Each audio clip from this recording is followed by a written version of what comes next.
สบายดีตอนสวยเจ้าพี่น้องไปเลยกินข้าวเปียกจ้า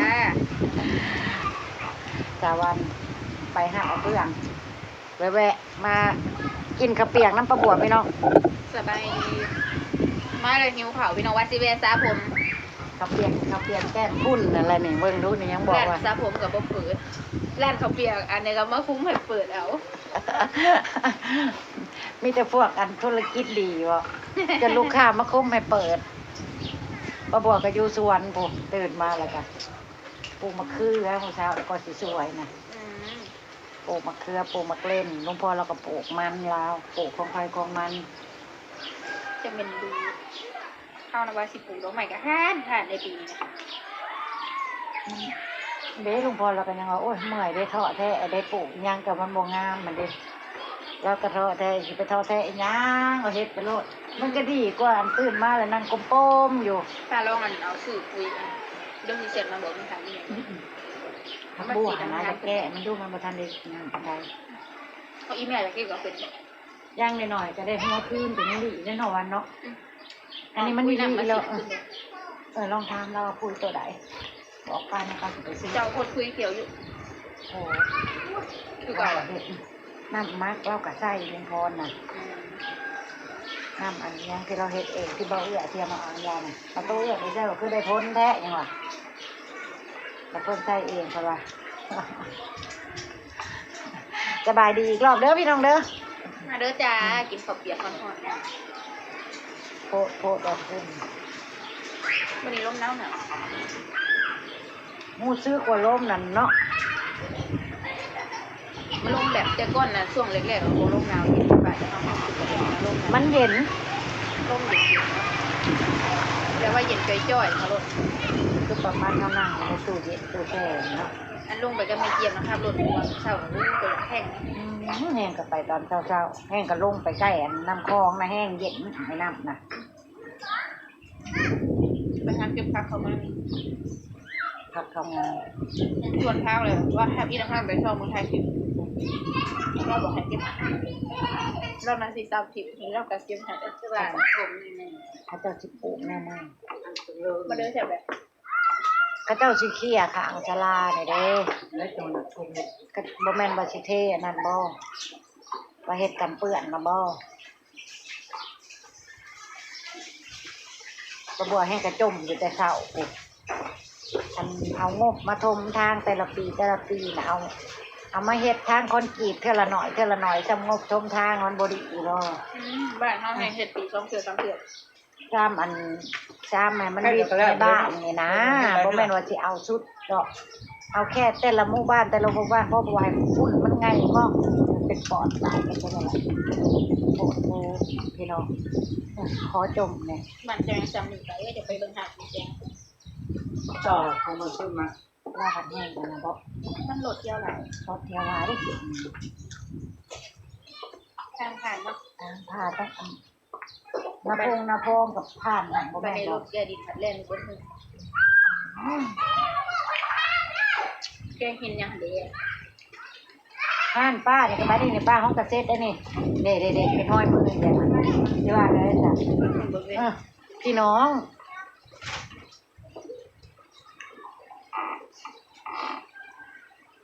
กินอิ่มคันบ่มีเรียกบ่มีธุระกับบ่แม่นบ่ได้มาหาจับบ่ได้มากินอะไรพี่น้องมันก็บ่ได้ใกล้กันเนาะปานใดเนาะถ้าตั้งต่อที่มากินเนาะมันบ่อันนั้นนี่พอดีกระเทินสิค่ะถ้าป้าวันนี้ก็เลยเอาให้ถูกไปเลยบางวันเป็นจัดเต็มเลยจ้ะคุณทั้ง2ร้านนะคะกินอาหารนี้แล้วก็สิไปซาผมเด้อพี่น้องสิไปลองหาซาผมใหม่ขอบคุณน้องขอบคุณที่บ่ปลาบ่ทิพย์กันเดือนนี้แห้งป้าบัวยังว่าน้ำพี่น้ำน้องอยู่แต่เจ้าผมจะป้าจะติ่มป้าบัวเด้อเบิ่งไงป้าบัวเนี่ยเบิ่งโฆษณาให้ป้าบัวเนี่ยยังหน่อยๆก็ได้ค่าเน็ตเป็นยังดีพี่น้องเอ้ยจะให้เราหมักเดี๋ยวก่อนป้าจะซื้ออีเมลเราบอกว่าเรารุ่นเดียวกันนะกะทิอาจจะไม่ยังติ สิบ่จื้อนะหมู่เขาเมียน้ำกันนะ คือหมู่เขากินน้ำกันเราว่าเรารุ่นเดียวกันกับเจ้า เขาเมียน้ำกันนะเด้อเท่าที่จื้อได้บ้านมันป้าน้อยปังนะมีโนรามีกงใจฉะนั้นแหละที่จื้อพวกเพิ่นได้นะคนยิ่งนะกงใจนะก็จะอยู่ใส่ เราอยู่ในบ้าน แม่นบอกโนรานั่นเห็นกันอยู่แต่กับกงนะบ่เห็นกันจักเทื่อ ป้าเราไม่เคยเป็นเซนเลยบอก ถ้าจะออกโรงเรียนน่ะเลยไปเนาะกับเพื่อนเดียวรุ่นเดียวกันนะและรุ่นนั้นแหละแม่ตัวน้ำน่ะบ่จื้อเลยป้าบัวรุ่นแม่ตะวันกันนี่ แม่ว่าเจ้าคือจะเป็นนะ 46ปีป้าบัวอายุนะหลายคนก็ถามมาอยู่ป้าบัวอายุเท่าไหร่46ปีพี่น้องป้าบัวนั้นเอาแล้วปานนั้นเวลาลูกค้ามาเอิ้นไม่ใหญ่ให้เด้อจ้ะบ่แม่นบ่ให้เด้อ ไม่ใหญ่บอกบางคน บางคนไม่ใหญ่ย่างเข้ามาอันจะเอิ้นไม่ใหญ่เด้อเอิ้นป้าก็ยังดีเพิ่นว่าเลย ป้าเจ้าเมื่อยาใครอ่ะเจ้าเมื่อยอยากเกิด เป็นบางมื้อก็เบิดหมอบางมื้อก็บ่เบิด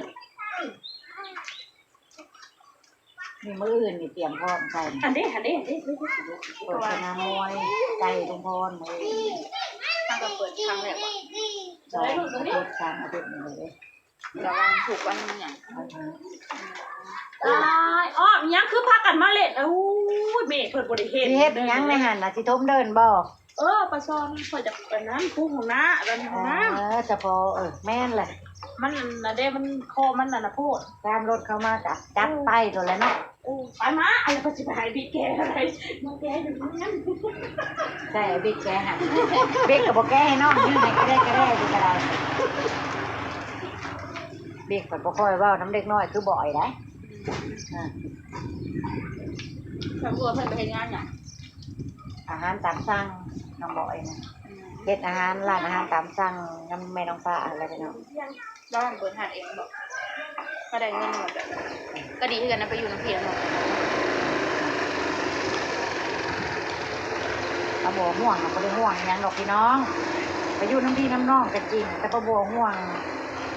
มันมีเหตุผลของป้าบัวน่ะคือน้องบอยเขาชอบความไวอ่ะเข้าใจป่ะพี่น้องพอเข้าใจเนาะน้องบอยเขาชอบความไวอยู่บ้านนี่ก็หามจังได๋เด้อว่าเธอว่าเธอบ่ไวอยู่แต่ใน แล้วแบบไปเป็นคนส่งว่าเป็น แม่น อ๋อ แล้วน้องบอยไปเป็นไรเดอร์ประมาณนี้นะส่งอาหารตามซอกตามซอยเลยนี่แหละอันความเป็นห่วงของป้าบัวนั่นพี่น้อง เข้าใจ คอมเมนต์ว่าลูกไปทำงานไม่ได้ไปตายซะหน่อยแมนมีคอมเมนต์บางคอมเมนต์เด้ แล้วว่าในความที่เป็นแม่เราก็ห่วงลูกเป็นธรรมดา แม่น คือแม่น้องพาดอ่ะเขาก็บ่มีผู้ใดเขาก็ต้องเป็นคนยืนเฮ็ดนั่นหรอแต่พ่อน้องพาเขาก็มีทำงานบริษัทของเขาก็บ่สามารถที่มาช่วยแม่น้องพาได้นะนอกจากเวลางานเขาก็เลยเอาน้องบอยนี่ไปบริการลูกค้านะพี่น้องนี่แหละความเป็นห่วงของป้าบัวนะเหตุผลนะมันมีเหตุมีผลบ่แม่นว่าลูกไปทำงานบางคอมเมนต์มาน้องบอยเขาก็อยากไปจะตายทำไมไปร้องห่มร้องไห้ตามเขาอย่างนั้นนี่หั่นเด้ความเป็นห่วงพี่น้องไอ้คนว่าอาจจะบ่เคยมีลูกก็ได้ ก็เข้าใจเนาะว่าลูกไปเห็นงานแต่ว่าช่วยได้ดีละ จักสิว่านะเนาะความห่วงของแม่ของ แต่ว่ามีคนเคยไปเฮ็ดงานบ่พี่น้องและต่างประเทศเคยห่างจากบ้านแล้วเคยหายบ่เนาะถ้าคนที่เคยไปห่างจากบ้านแล้วหายเสียใจคือเฮานี่ก็แบบเฮาอยู่ประเทศนึงแล้วไปเฮ็ดงานอีกคือประเทศไทยนี่นะมันค่อยได้คิดลาไปแต่เฮาตอนเฮาไปเฮายังหายอยู่แต่เวลามาเฮ็ดงานเมื่อยๆท้อแท้เราโทรมาหาแม่นะโอ้ยเว้าก็บ่ออกน้ำตามันไหล นั่นแหละอันนี้คือกันมันก็เนาะความห่วงแบบ แต่สำหรับคนที่เว้าเท่านั้นเองก็อาจเจ้าเราอาจสิเป็นคนเก่งแล้วก็ได้ปะ อาจสิบ่เคยห้องไห้น้ำไผเลยอ่ะบ่เข้าใจดอก แบบว่าแบบ มันมีนะคอมเมนต์ว่าให้ป้าบัวนะแบบว่าร้องไห้เหมือนลูกไปตายอย่างประมาณนี้นะพี่น้องมันก็แห้งไปเด้อพี่น้องเด้อสำหรับคนเมนต์มานั่นนี่นะ เพิ่นกะป้าบัวก็จะถามอยู่ว่ามีครอบครัวนำบ้านนำเมืองเพิ่นบ่เคยมีความฮักจากอันคนในครอบครัวบ่อหยังนั่นแม่นนะเคยห่างจากกันบ่นั่นน่ะบอกกับบ่หนาเนาะ เนี่ย ก็ย่างว่าแหละป้าบัวกะอีกอย่างหนึงกับน้องบอยมันผูกพันเป็นพิเศษแล้วนี่น้องบิ๊กว่าสิเป็นคนเฉยๆเราสิบอกกูโลกก็เลยกับแม่น่ะนะ เป็นคนสนิทกัน แต่ว่ากับน้องบอยนี่แบบก่อนฮัดพัดเปี้ยงอะกับแม่น่ะน้องบอยเพิ่นเป็นคนขี้อ้อนขี้หยอกแม่ มันก็เลยเฮ็ดให้ขึ้นฮอดเป็นพิเศษนั่นเด้เนาะเวลาดูห้างก็ขึ้นไปว่าเลยไปครับรถส่งอาหารแต่ละมื้อละจักเที่ยวนี่ลูกเฮาสิปลอดภัยบ่เกิดหยังขึ้นมันก็หลายอันหลายแนวใดเฮาเป็นคนต่าง แม่นแต่เฮาก็ให้แต่อย่างเดียวคือนั่นแหละเหตุผลที่ประบัวแบบโอ้ยอุกอังอ้าวในหัวใจนั่นน่ะที่ลูกสิไปเลยประบัวก็วุ่นวายในหัวใจเด็กคันแม่นว่าบ่ไปซอยน้องสาวประบัวน่ะประบัวบ่ให้ไปเอาบอกตรงๆคันไปเฮ็ดแบบนี้นะ เนาะไอ้เฮายังไปอยู่น้ำหนักอยู่เนาะ อันคันไปประบัวให้ไปก็คือไปเฮ็ดงานอยู่หม่องเก่าเฮ็ดงานบ่ต้องไปแบบว่าขับขี่ยานพาหนะเด็กเนาะไปอยู่ของเราคือคนอื่นเอาเห็ดเนาะตื่นมากอะทำงานกลับ ที่ มา เราไปเห็นงานเนี่ยนะป่ะ เป็นยังไงโอ้เห็นงานนะเห็นงานเก็บผีเราอ่านศิลาเราบอกไปแต่ตอนนั้นกลางก็บอกให้คนเดียวห่วงกันแต่คนเดียวห่วงกันไปเพราะว่าตื่นมากอะไปทำงานเนาะออกจากงานกลับมานอนอยู่แคมป์นั่นนี่หันเด้ตื่นมาลูกก็โทรมาไปทำงานต้องไปเก็บเห็นเก็บยังเลิกงานมากะขึ้นมา อันนี้ห่วงบนว่าคือบนหนึ่งก็คือขับรถเนาะห่วงบนเดียว ห่วงบอลลูก ที่เหลือก็ความเป็นอยู่มันก็อยู่กับพี่น้องเฮาเนาะกับผม บ่ห่วงดอกนั่นน่ะนะห่วงความปลอดภัยของลูกพี่น้องก็บ่ห่วงจ้า แต่บัดเฮาก็ห่วงลูกเฮาอยู่แล้วคันมีคอมเมนต์แห้งๆมาเด้ปิดคือกันได้บ่แม่นบ่ปิดได้พี่น้องแต่ก็ถ้าเพิ่นคือสิบ่มีความฮักให้ไผดอกเพิ่นจังว่านั่นนี่นะ แม่นเนี่ย เพราะว่าก็คิดแบบนี้แหละ เขาก็เข้าใจอยู่ว่าลูกเขาก็อยากได้อยากหาอยากสร้างเนาะแต่ว่า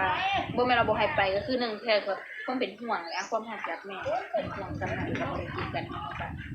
บ่ได้กีดกันอิหยังลูกสิไปเติบโตก็ดีใจเฮาบ่แม่น ก็ดีนะเขาก็รู้จักหาแต่เนาะรู้จักอยากไปหาแต่วัยรุ่นส่วนหลายตามบ้านเนาะบ่ค่อยเฮ็ดหยังไปไส นี่ตัวนี้มา ต่างเมื่อเช้าให้แล้วห้องบิ๊กอะอ้ายบ่อยู่ก็ ได้อ้อมเอาให้ได้ อ้ายบ่อยู่ก็ทำหน้าที่แทนอ้ายแต่ว่ายังเฮ็ดก๋วยเตี๋ยวบ่เป็นอย่างเดียวน้องบิ๊ก อ้อม หมอเขาเรียนอยู่ แล้วก็ต่อตัวนี้อยู่ เรียนเพิ่นเรียนหอดไปนั่น ม.3 น้องบิ๊กน่ะ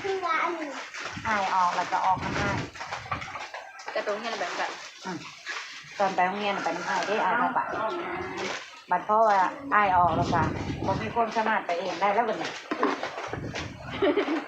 ขับรถมอไซค์บ่เป็นจ้าน้องบิ๊กนั่น เอา ลูกประบวช2คน2แบบคันผู้อ้ายผู้ขับเป็นกระสอบความไว้จ้าผู้น้องเพันญาติความไว้จ้าน้องบิ๊กก็ญาติความไว้เฮ้ย โรงเรียนเนาะเดี๋ยวนี้เพิ่นยังขับบ่เป็นเด็กบ่แม่น ขับซาเล้งได้อันนี้มันบ่โลกมันได้แต่มอไซค์บ่จับจ้ะน้องบิ๊กบ่ได้ก็บ่จับ แสดงว่าคนนี้ได้ใจแม่เด้แม่ญาติคนนี้ก็เลยบ่ครับ ได้เลยอ้อมแก้อ้อมกันอ้อม มีเพนอยู่บ่มื้อนี้ บ่มี แหมวิทย์ไปข่อยบ่ได้ตื่นสวยมื้อเช้านี่ตาย เขาบ่เพิ่นว่าจังได๋ เอาพ่อบ่อยอยู่ นั่นแล้วข่อยชุดจนดิโอเคพี่น้องนั่งเว้านั่งคุยกับชาววันเล่นๆแล้วก็จมแน่น้อยหนึงอย่าเบื่อบ่บัวเด้อบ่บัวก็บ่ค่อยจมปานใดเด้อคันบ่ดีดอกแต่คอมเมนต์นี่แห้งเกินจ้ะ ก็เลยขอจมหน่อยหนึ่งอำลาพระจากแล้วจ้าพบกันคลิปหน้าจ้าพี่ ส น้อง บายดี